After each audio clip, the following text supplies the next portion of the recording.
Hi guys, welcome back to my channel, Ash Creativity. Today I'll be showing you guys how to paint two simple yet elegant watercolor paintings.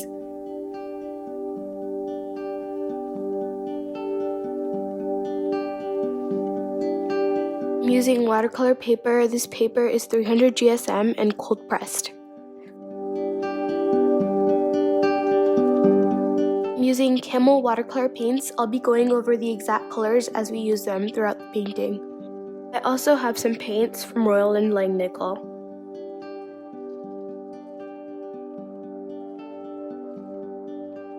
I have 3 flat brushes in different sizes from Royal and Langnickel. I also have a round brush from Royal and Langnickel, and I have a flat, a round, and a liner from Montmartre.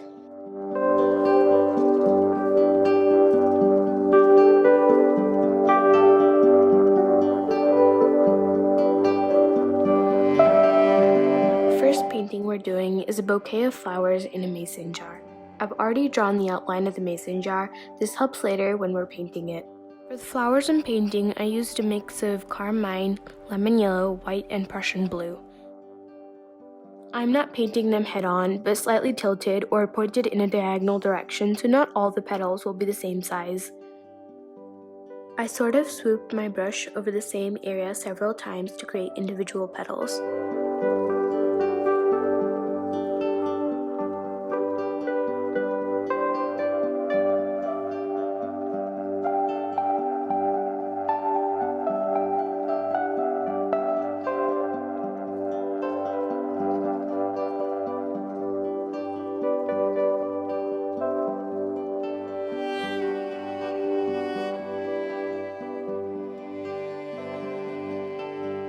I painted a few more flowers around the ones that I had already painted. I added red in my paint to make it darker and to create variation in my flowers. Here I'm starting to paint the leaves. I used different mixes and washes of sap green, emerald green, viridian, and chrome green to paint the leaves. Painting some leaves darker and some lighter makes the painting look more real.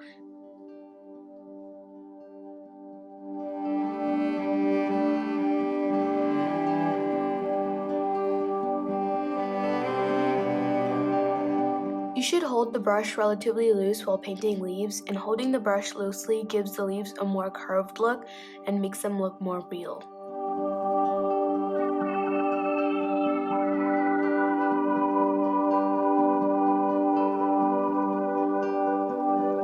I made this leaf too dark, so I used the same method of taking a dry brush and dabbing it on the leaf to pick up some color.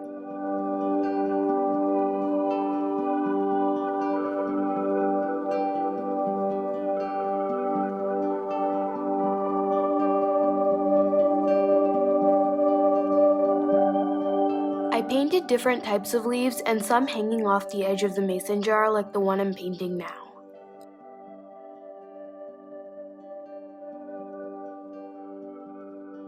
Now I'm painting the flower and leaf stems. Again, you should hold your brush loosely and use variation in color. Adding a little burnt sienna to sap green makes a dark sap greenish color, which will help show that the stems are underwater.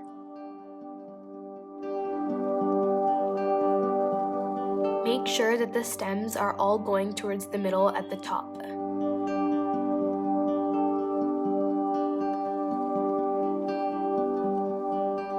Here I decided to add some more leaves since it was a little bare, and I used different variations and colors.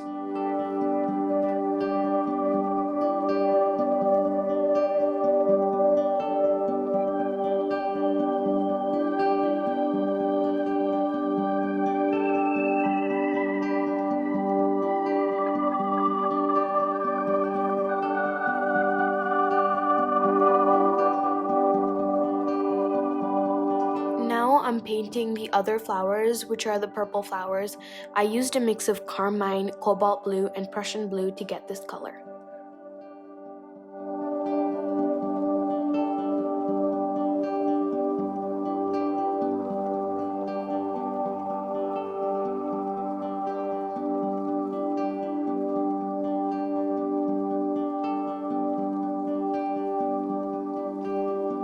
Again, I tried to make variation in color and added a little more blue and a little more red in some flowers.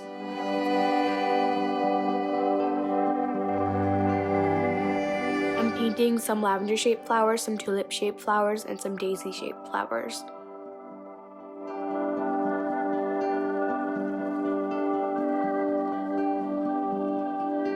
I continued adding more purple flowers to make the bouquet look more full.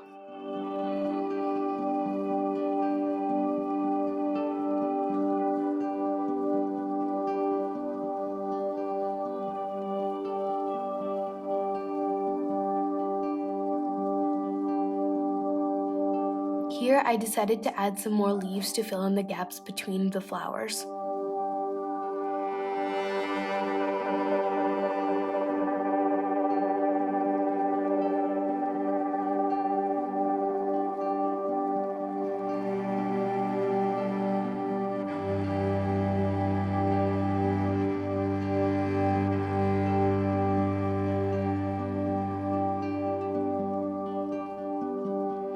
Now I'm going to paint the stamens. To paint the stamens, I used some crimson red lake and some yellow ochre to create a reddish shade. I'm painting them relatively loosely and not too detailed.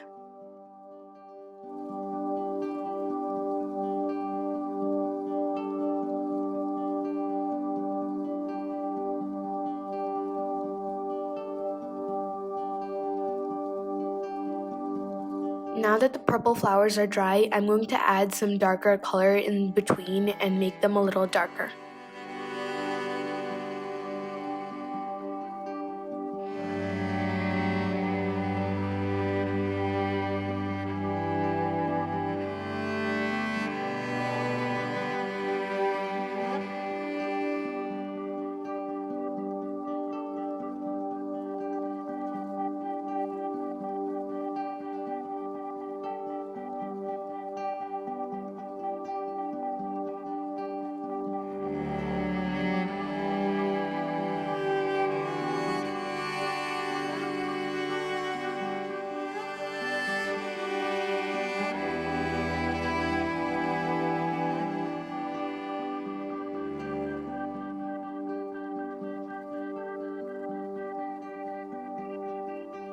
Continued adding more flowers and leaves until the bouquet looked full.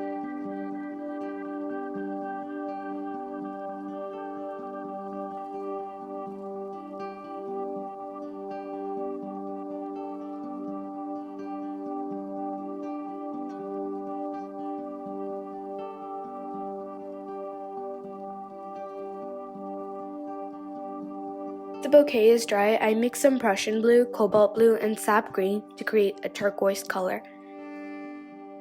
I used this turquoise to outline my mason jar and then added more water to create a lighter wash. Use this lighter wash of turquoise to start filling in my mason jar. However, I didn't fill it in completely and I left gaps to create negative space.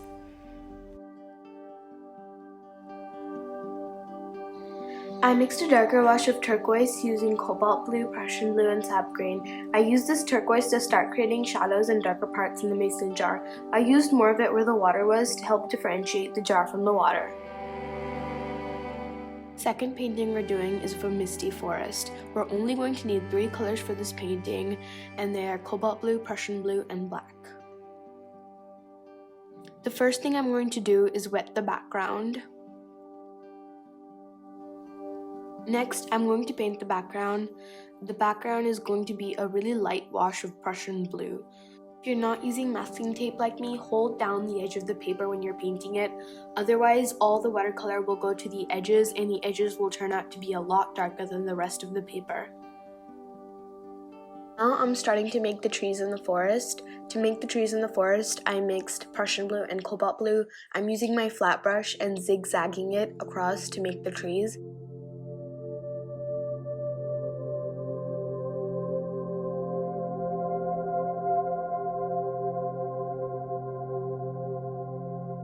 After making the trees, I'm using a wet brush to blend down the trees. I'm doing this when they're still wet, otherwise they'll dry and you won't be able to blend them.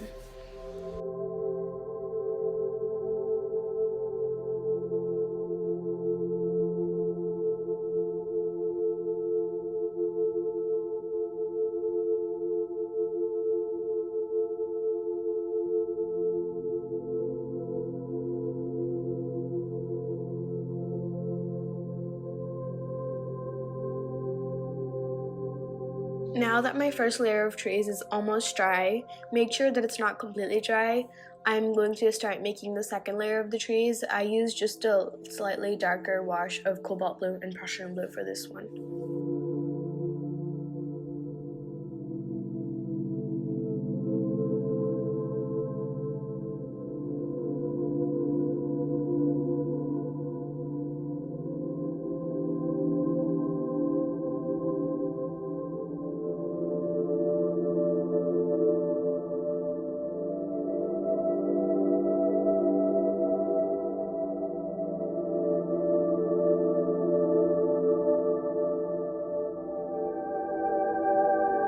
Now both my first and second layer of trees are almost dry. I'm going to start making the third layer of the trees. These ones are coming in the opposite direction, and I used only Prussian blue for these ones.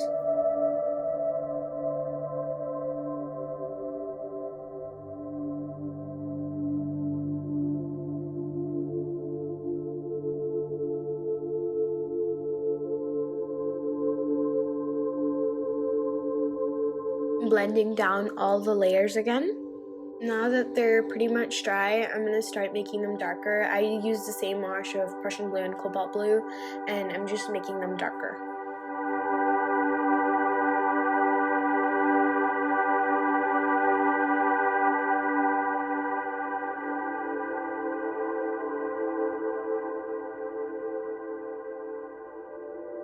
Now I'm going to start adding the little details to make them look more like trees and less like lines.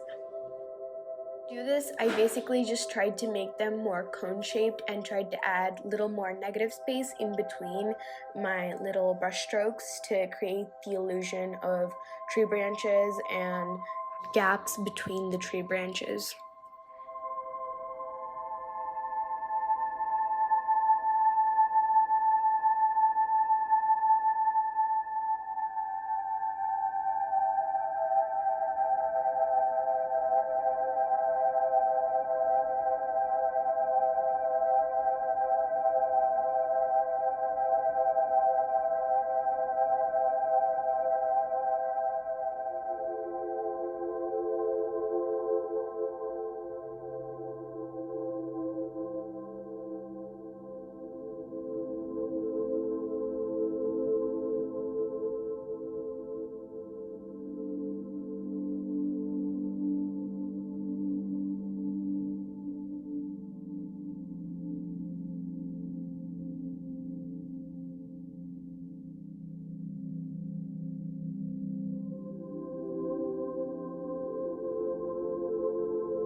I messed up with the mountains over here. The ones at the back should be lighter and the ones in the front should be darker. You can see me trying to fix it and trying to make the ones at the front a little more darker.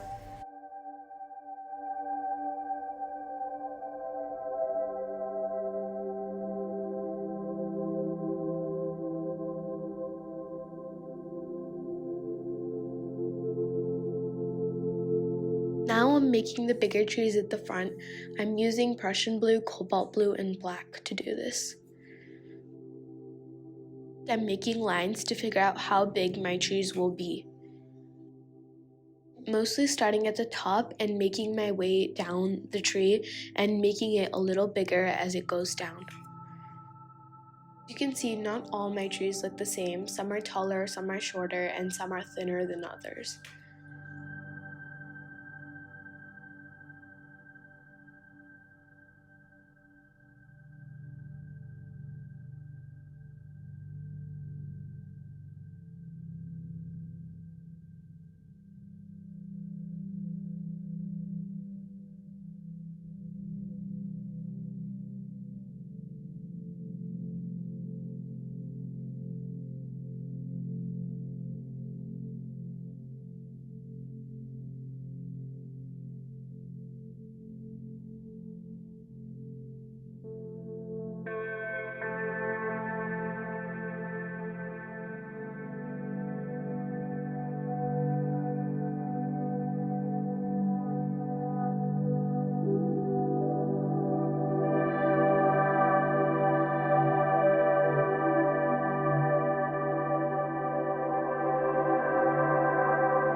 Don't forget to follow me on Instagram and Facebook. I've included the links in the description below. I hope you liked this video. Don't forget to like, share, subscribe, and click the bell icon to stay notified.